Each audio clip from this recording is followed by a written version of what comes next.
Mônica Bergamo, na Band News FM. Oferecimento Grupo Souza Lima. Eficiência em Segurança e Serviços.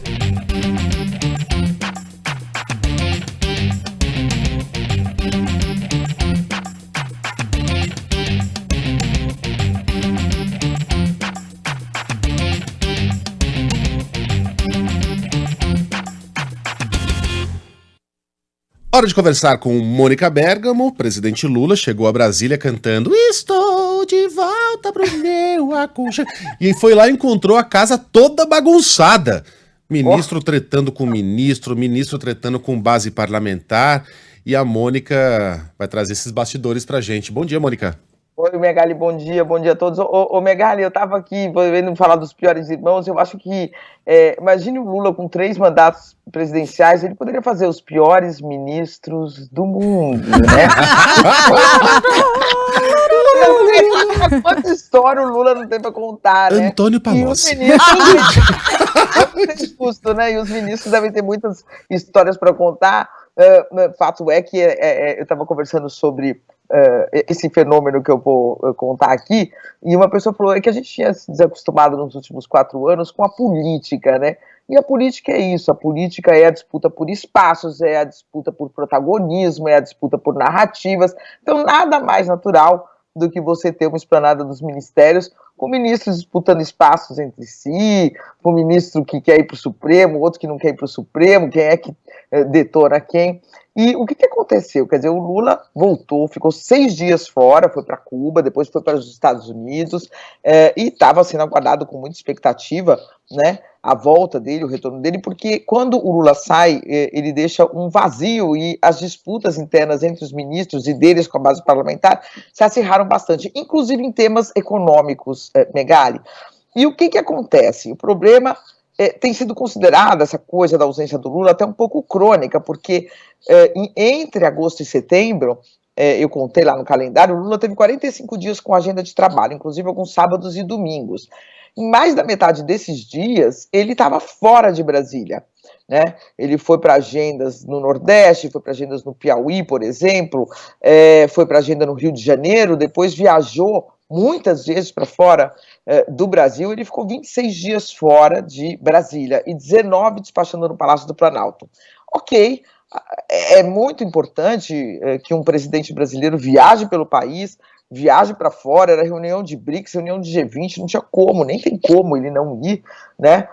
Se reuniu com diversas autoridades internacionais. Agora, o problema, Megali, é que neste governo, ao contrário de outros, não existe um capitão do time, não existe alguém que negocia a política, não existe alguém que dialoga, né, no Supremo, no Congresso, com autoridade suficiente para substituir o Lula. Isso existiu nos outros mandatos dele, só lembrar a gente aqui, lembrar do Zé Dirceu, por exemplo, no primeiro mandato dele. Agora não existe mais, agora é o Lula.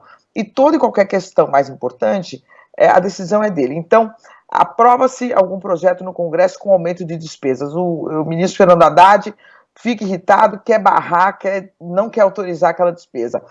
Só que quando você aprova, você vai ter um desgaste para depois sentar em cima, né? Quem é que vai decidir isso? O desgaste é do governo, é o Lula. Não tem um super-ministro que possa dar essa palavra final.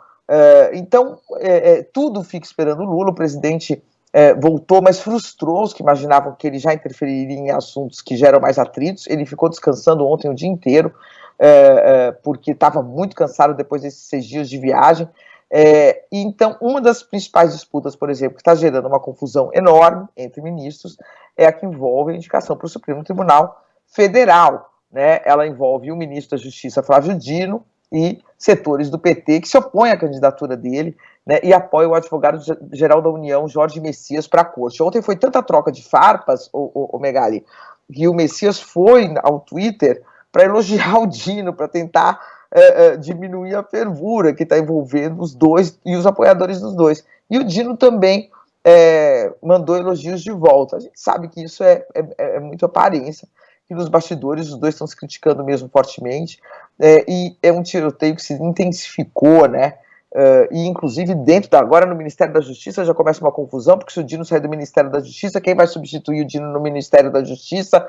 Quem está lá quer, enfim, ser agraciado com essa indicação, mas muitos outros partidos já começam a cobiçar o Ministério da Justiça.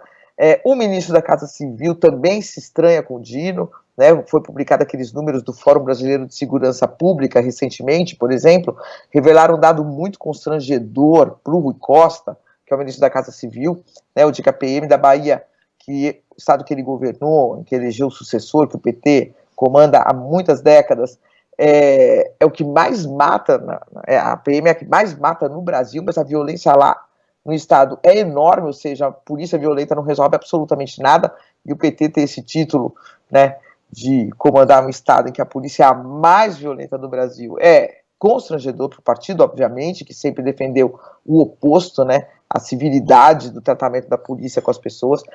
Então, o Rui Costa, quando essa pesquisa saiu, ele tentou desqualificar a pesquisa, o Dino foi lá e falou, não, essa pesquisa é boa, essa pesquisa vale, então se estranharam também. Fato é que o presidente viaja bastante, tem que viajar, tem que se ausentar, mas não tem ninguém aqui para ajudar a arrumar a casa.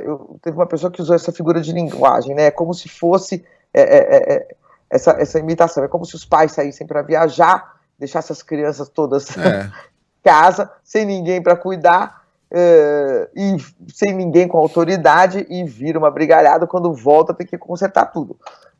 Então faz parte aí da natureza, né, desse governo especialmente, mas fato é que está fazendo falta um supergerente, e as disputas, especialmente nessa questão do Supremo, estão bastante acirradas, Megali. E é uma disputa localizada que acaba se espraiando, né? Quem vai para onde? Se a AGU ficar vaga, quem vai para a AGU? Se o Ministério da Justiça, mas aí o Centrão vai querer, não vai querer? Não, mas o Ministério da Justiça é cota pessoal, enfim.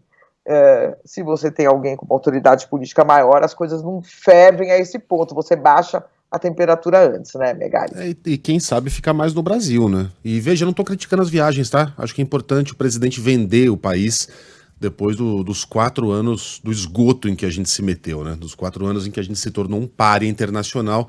Sim, é importante que o presidente viaje para, enfim, restabelecer laços, trazer bons negócios para casa. Agora, o Lula visitou 21 países neste ano da graça de 2023. Ele passou praticamente 2 meses fora do país. São 54 dias, para ser mais exato. Mas nesses 2 meses aqui, só entre agosto e setembro foi mais intenso. De 45 dias, ele passou 26 fora. Pois é. Não, e ele bateu o recorde, veja, 21 países. O recorde anterior era dele mesmo, de 19 países em 2007. E a gente ainda está em setembro.